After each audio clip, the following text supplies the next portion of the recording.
se llamaban tierra adentro, la pampa y la cordillera. Después fueron campo afuera, porque las palabras pesan. Con esas cosas empiezan a vaciarnos la... Ahora sí, ya estamos presentando al analista político Aurelio Argañarás con su columna de los sábados, Para vos que pensás, para Radio Tortuga 92.9, que hoy ha titulado Los aranceles de Trump y el futuro global. Hola Aurelio, buenos días. Buen día, María Inés, ¿qué tal? Bien, bien, muy bien. Comenzamos, Aurelio. Bueno, en primer lugar yo diría que es estimulante advertir cómo varios de los analistas argentinos que han abordado este tema tienen en general una especie de coincidencia básica, aun cuando uno puede encontrar obviamente matices entre sus puntos de vista. Pienso en Gabriel Fernández en primer lugar, en Jorge Elba, en Sabino Vaca Narvaja, que han tratado este tema que obviamente es imposible subestimar. La medida del sacudón que ha impuesto al mundo Trump desde que asumió el mando, con su estilo particular que es prácticamente lo opuesto al que los que somos afectos a la historia hemos podido ver, de parte de los representantes políticos o ideológicos, sobre todo de los políticos del Imperio Británico, que siempre han preferido adoptar un lenguaje, un estilo más diplomático, más somero, que el estilo altisonante del presidente actual de Estados Unidos, lo lleva, por ejemplo, a Elba a titular su nota un elefante en un bazar. El bazar, digamos, ¿no? Sí. El bazar global. Realmente creo que el estilo de Trump no obedece únicamente a sus rasgos de personalidad, sino a su intención, que es obvia, que es muy clara, de que su actuación impacte en el público norteamericano, que obviamente es el público al que se dirige primordialmente Trump, inclusive prestándole más interés tanto en el contenido como en el estilo que al resto del mundo. Trump se toma en serio esta cuestión de que los Estados Unidos son,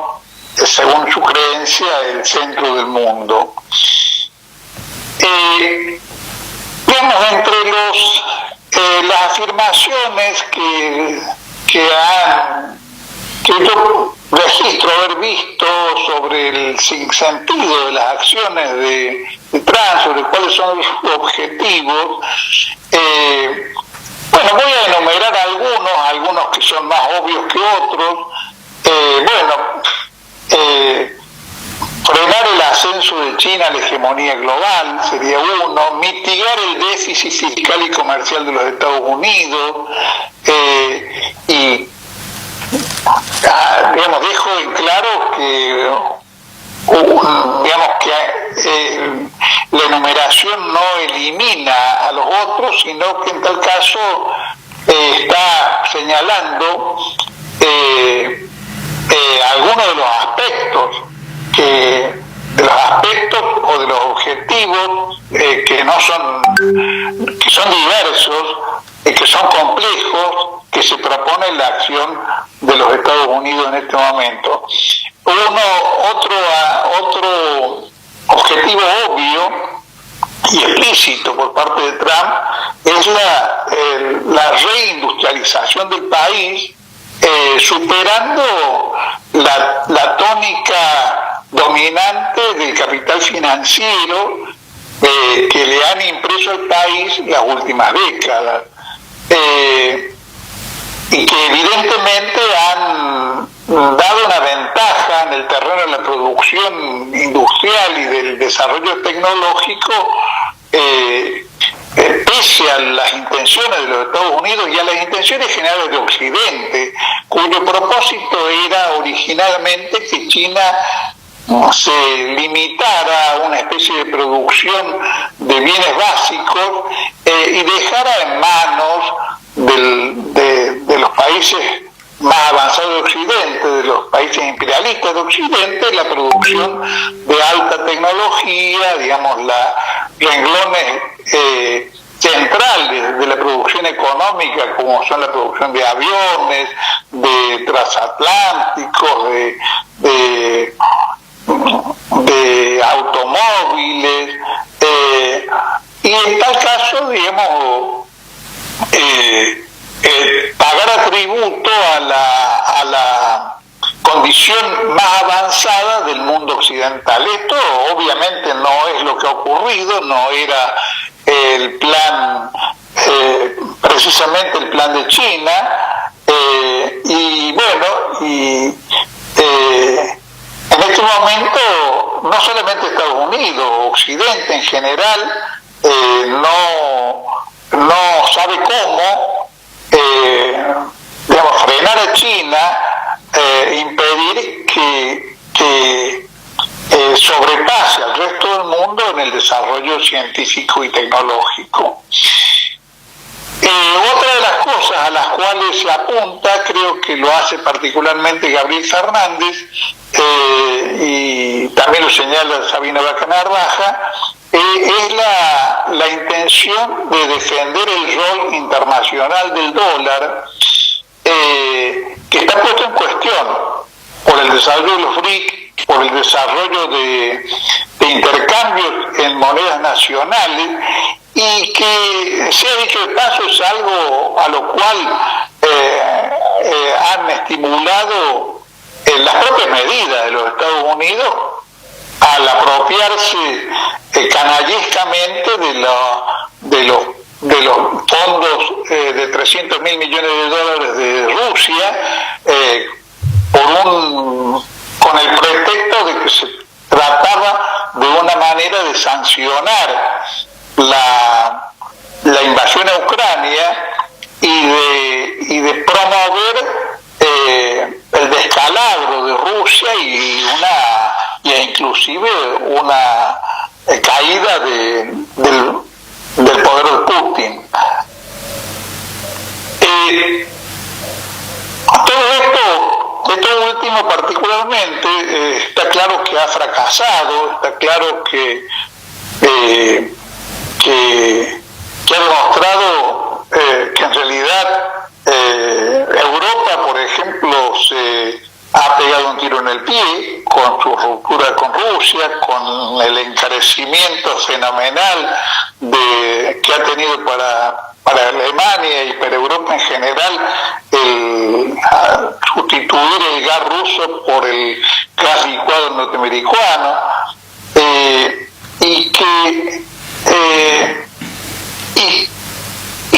y podría añadirse incluso que un repaso más amplio de las pretensiones y de las acciones occidentales para impedir el ascenso chino ya se advirtieron durante el primer gobierno de Trump, y es notorio eso, bueno, no solamente de Trump, de Biden también, es notorio, por ejemplo, el fracaso que han tenido impedir que China cuente con chips de última generación,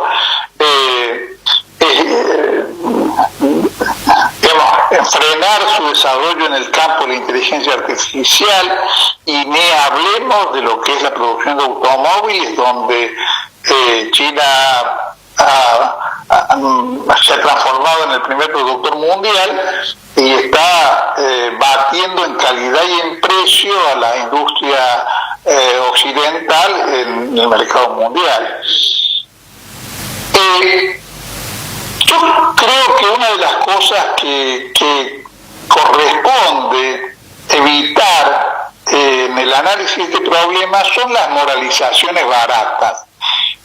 Como recordar, por ejemplo, que Estados Unidos no respetan los principios que ellos mismos impusieron cuando les convenía, el libre cambio, la Organización Mundial de Comercio, en general el sistema que establecieron al final de la Segunda Guerra Mundial para aprovechar su condición de país, del país más productivo del mundo, en cantidad y en calidad, en Producto Bruto por cápita humano, porque en realidad Estados Unidos está obrando a través de como obra cualquier país serio cuando necesita defender sus intereses nacionales, y donde siempre es inevitable que la moral esté acorde a sus intereses nacionales y a la moralidad del sistema que lo está rigiendo. Moralizar las conductas de los representantes políticos o intelectuales del sistema capitalista casi que es caer en una especie de ridículo insalvable. Dicho esto, me parece que las preguntas importantes que todos nos estamos planteando se refieren centralmente a la viabilidad del proyecto Trump. Así, digamos, Trump tiene alguna chance de lograr esos objetivos después de los fracasos que acabamos de contabilizar en relación al tema de Rusia y en relación a aspectos particulares del ascenso chino.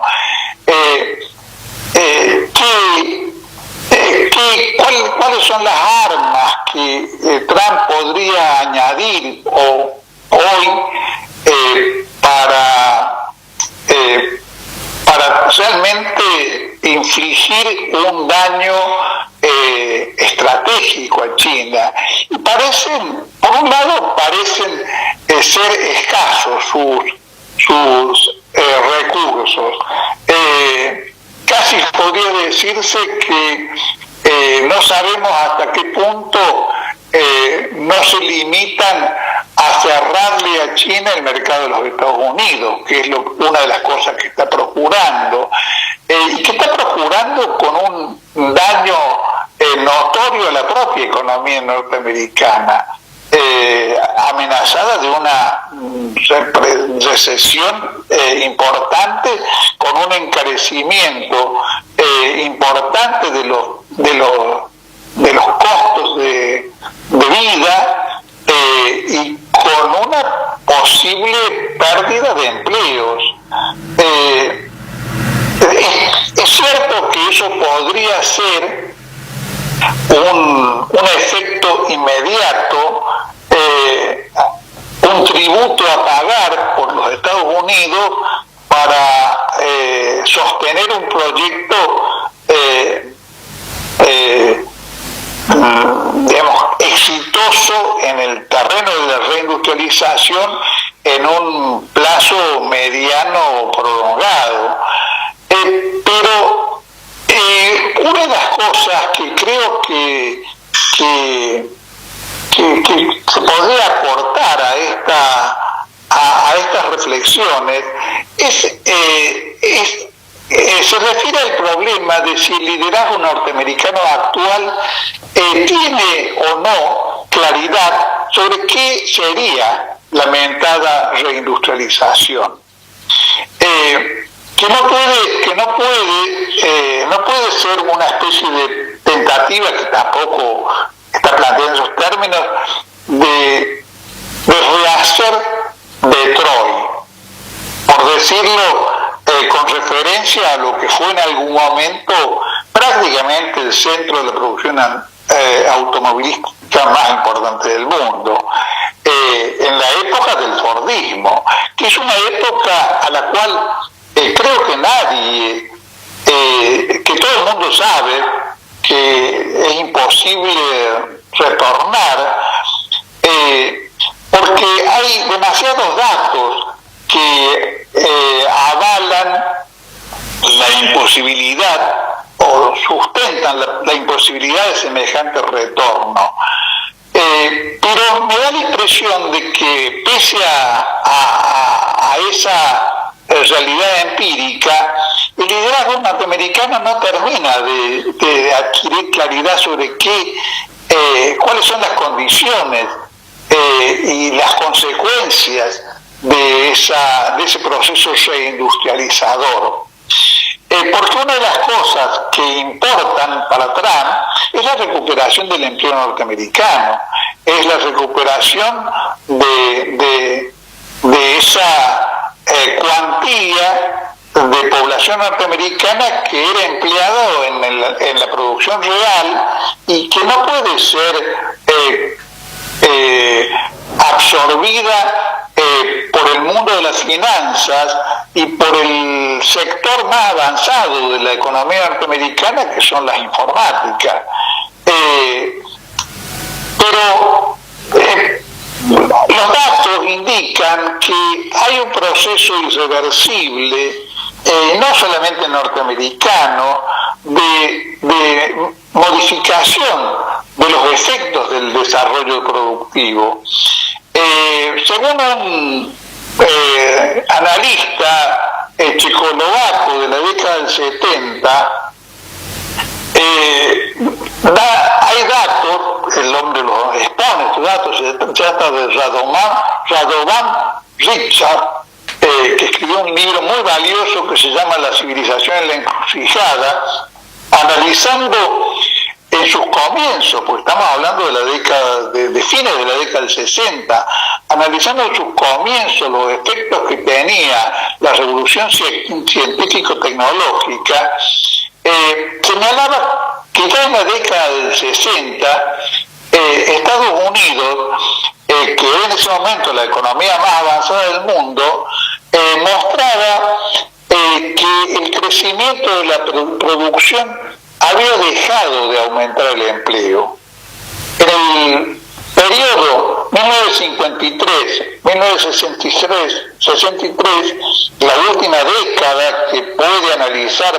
este autor por la época en que publicó el libro, la industria extractiva norteamericana había perdido el 25% de la capacidad de empleo. La agricultura, las comunicaciones, la electricidad y la producción de gas había perdido el 24,7%. No da datos, quizás en esa época no eran significativos, sobre la pérdida de empleos de industrias mecánicas como la industria automotriz, que vimos después, muy pocos años después, vimos con el desarrollo de la automatización en el Japón, que también eliminaba fenomenalmente empleados. Richard señala que semanalmente, ya en esa época, la técnica eliminaba en Estados Unidos entre 30 y 40 mil empleos por semana. Pero en esa época todavía en la población excedente, la población que expulsaba la producción de bienes, lograba encontrar empleo en los servicios, con un desarrollo muy amplio de los servicios como sector terciario y la economía. Pero más tarde eso dejó de ocurrir y los servicios empezaron también con el desarrollo de la computación y de la automación, empezaron a ser menguados por el avance de las máquinas,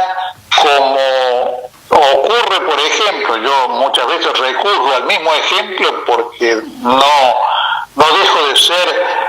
un jubilado bancario, de los cajeros automáticos, que han eliminado en el mundo seguramente centenares de miles de cajeros humanos. Y en esa época, donde este autor checoslovaco se detiene y analiza brillantemente,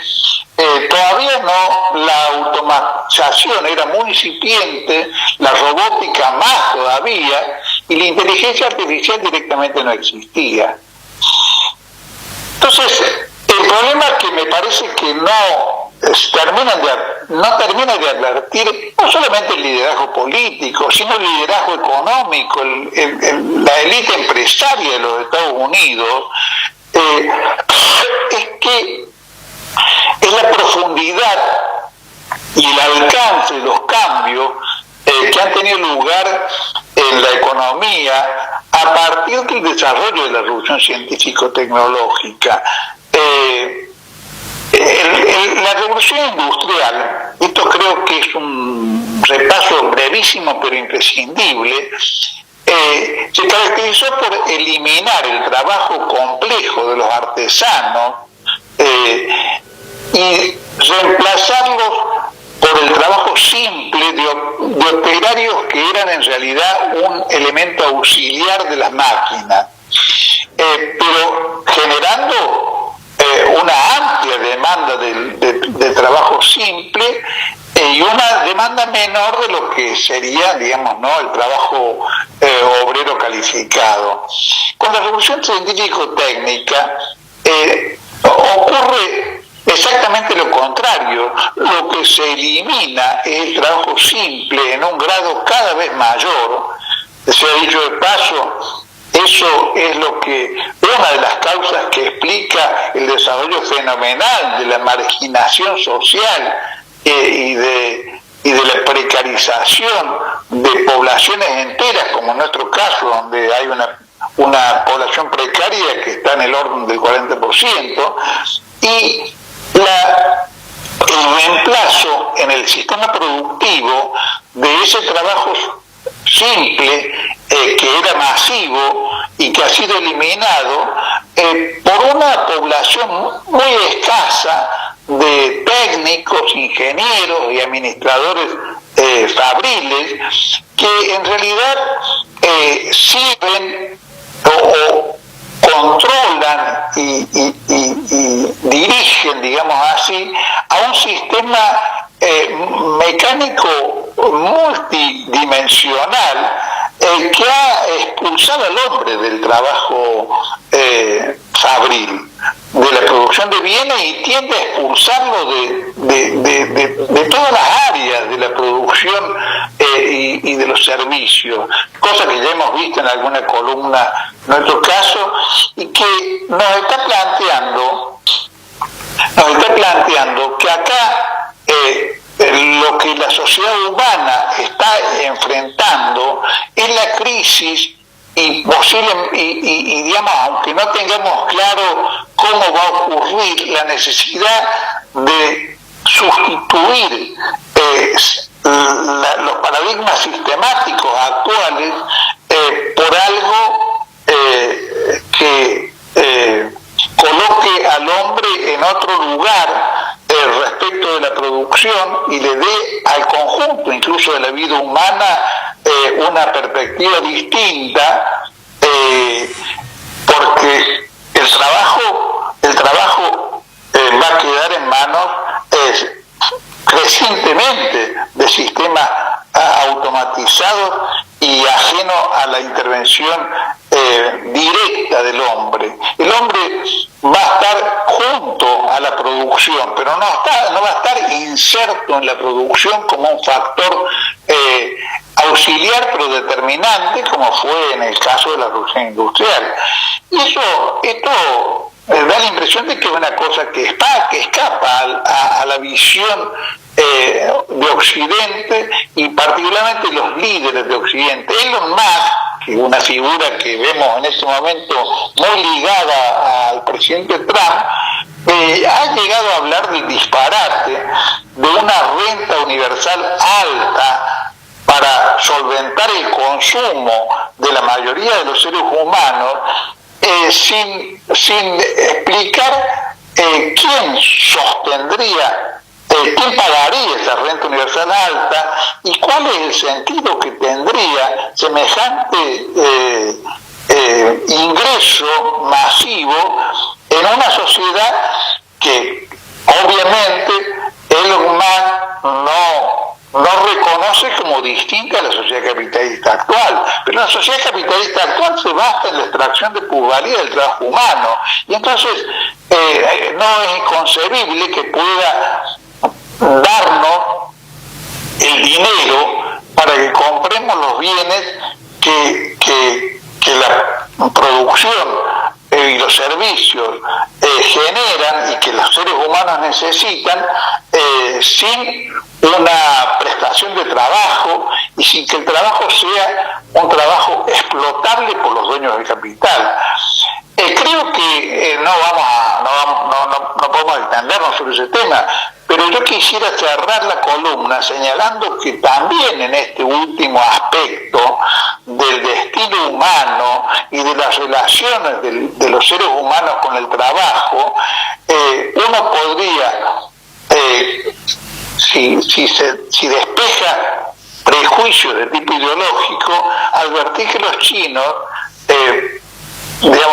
por su adscripción a una sociedad socialista, tienen en ese sentido también una ventaja ideológica impresionante con relación a la miopía de los Estados Unidos. Bueno, Aurelio, muy interesante, por cierto. Muchas gracias por esta columna. Un abrazo. Muy bien, María Inés. Hasta el sábado que viene. Hasta el sábado.